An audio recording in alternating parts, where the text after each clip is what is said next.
Lockdown से पहले गीता के घर का नजारा कुछ ऐसा था कि रोहन ऑफिस जाता था और शिविन स्कूल। जिनके घर से जाने के बाद गीता काम खत्म करके बाकी समय आराम करती थी। लेकिन लॉकडाउन के बाद ऑफिस और स्कूल घर में ही खुल गए और इससे गीता का हाल वो तो आपको देखने में ही मजा आएगा।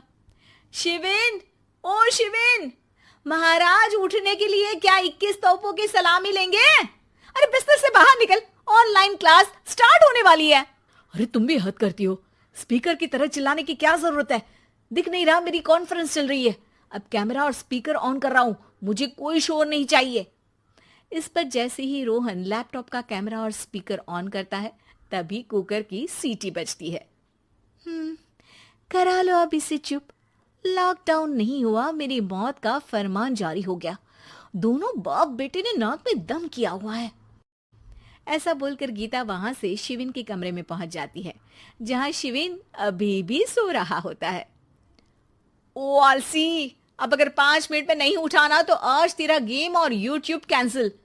माँ की बात सुनकर शिविन बिना 1 मिनट गंवाए उठ खड़ा होता है। उठ गया, अभी नहाकर भी आता हूँ। ये नाटक कहीं और, मुंह पर गीला कपड़ा मार और पढ़ने बैठ।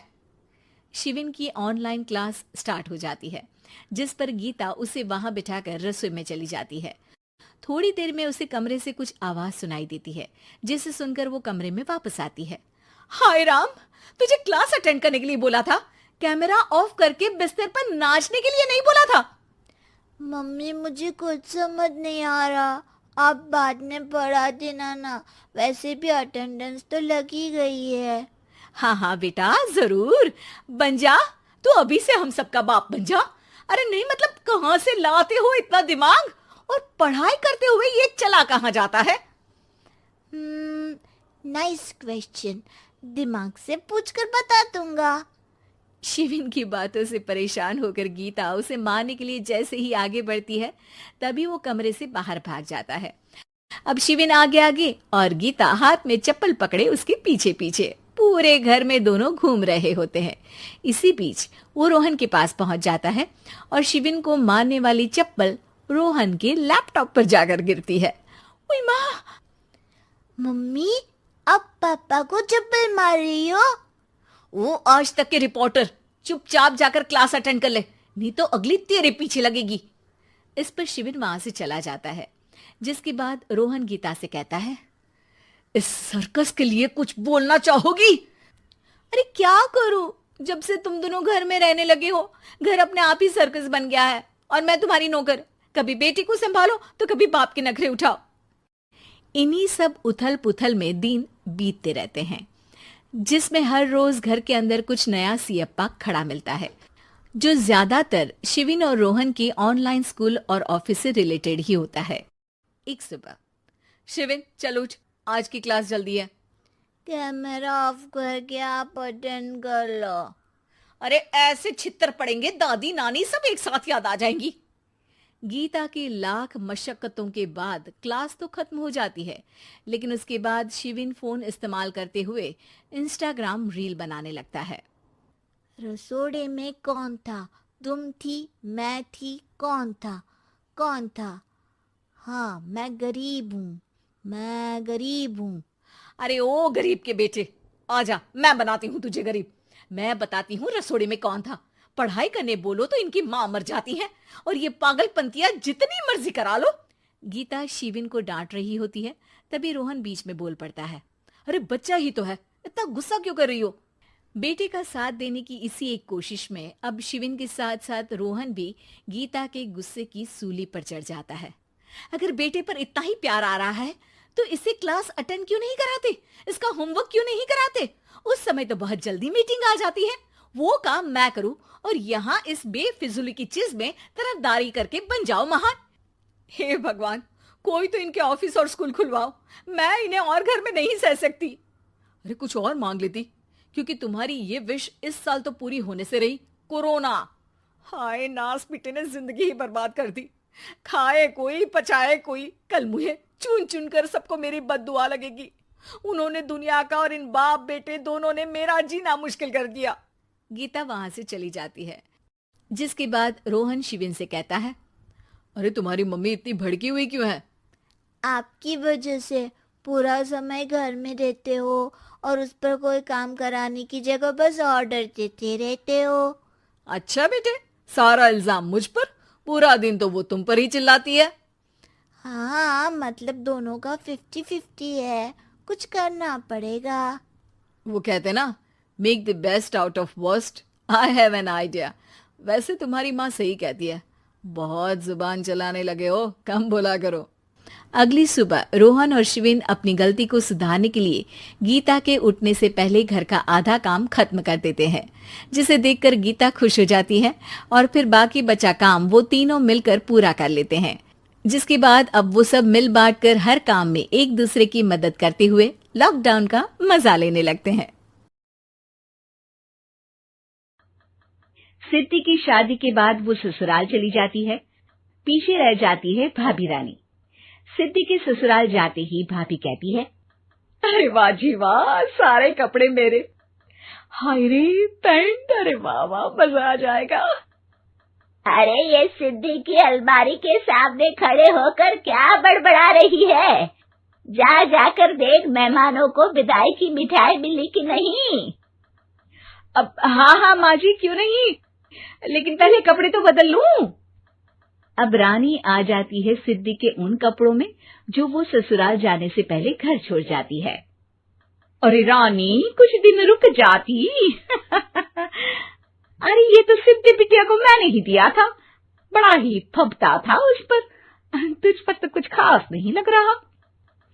अब वो ना, मेरे सारे कपड़े गीले थे तो सोचा पहन लूं। वैसे भी सिद्धि को कौन सा दिन पुराने आउटडेटेड कपड़ों को पहनना है। वैसे भी ये सूट तो मैंने तभी पहना था, वैसे खास है भी नहीं ये।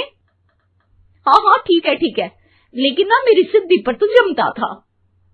सारे मेहमान चले जाते हैं और सिद्धि ससुराल से मायके पहली बार आती है।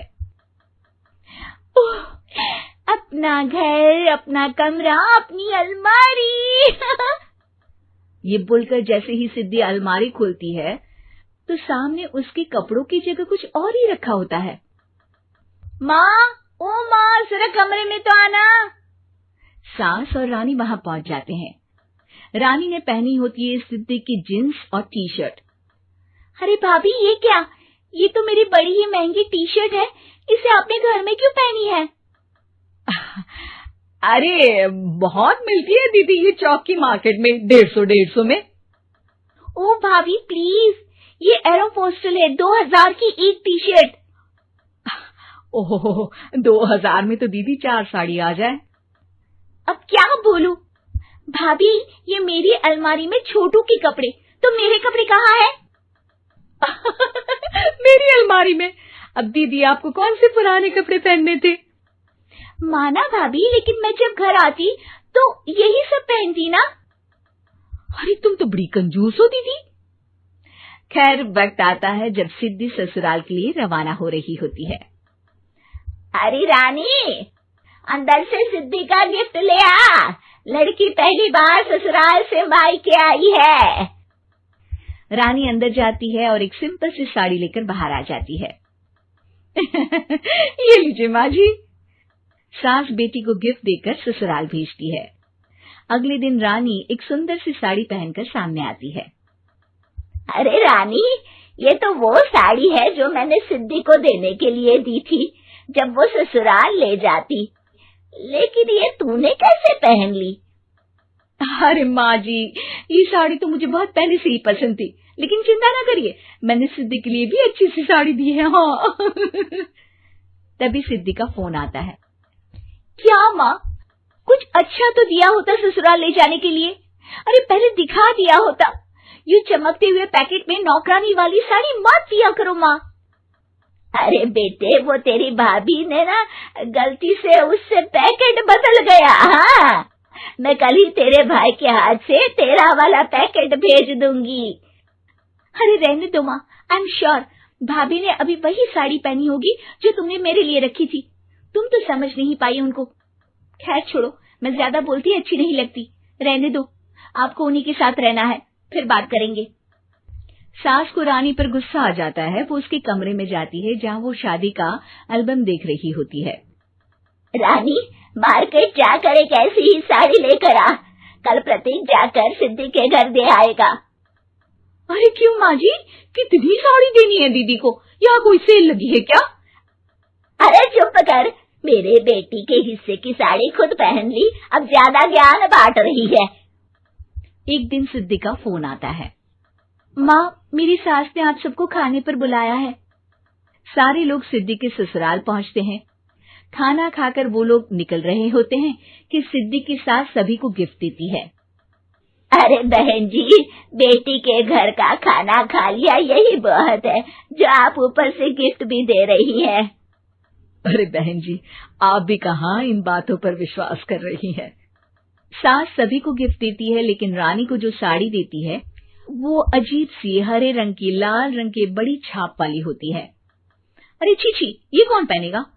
सासू माँ को तो जरी वाली इतनी सुंदर, और मेरे लिए ये नौकरानी वाली। अरे भाभी, दरअसल मैं जब भी घर आती थी आप वापसी में ऐसी ही साड़ी देती थी ना, तो माँ ने सोचा कि आपको आपकी पसंद की ही साड़ी क्यों ना दी जाए। बेचारी रानी, बोलती भी तो क्या। सिद्धि और सास रानी का चेहरा देखकर हंसने लगती है, तो रानी समझ जाती है कि अपने ही बिछाए जाल में वो फंस चुकी है।